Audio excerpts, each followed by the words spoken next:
بسم الله الرحمن الرحيم خذ بلطفك يا إلهي من له زاد قليل مفلس بالصدق يأتي عند بابك يا جليل كيف حالي يا إلهي ليس لي خير العمل سوء أعمال كثير زاد طاعاتي قليل منه عصيان ونسيان وسهو بعد سهو منك إحسان وفضل بعد إيطاء الجزيل ذنبه ذنب عظيم فاغفر الذنب العظيم إنه شخص غريب مذنب عبد ذليل عافني من كل داء واقضي لي حاجتي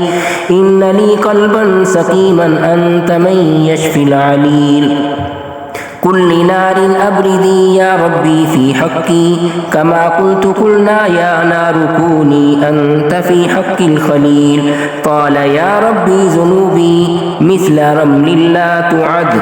فاعف عني كل ذنب واصفح الصفح الجميل هب لنا ملكا كبيرا نجنا مما نخاف ربنا إذ أنت قاضي والمنادي جبرائيل أنت كافي أنت وافي في مهمات الأمور أنت حسبي أنت ربي أنت لي نعم الوكيل رب هب لي كنز فضل أنت وهاب الرحيم أعطني ما في ضميري دلني خير الدليل أين موسى أين عيسى أين يحيى أين نوح أنت يا صديق وعاص تبت إلى المولى الجليل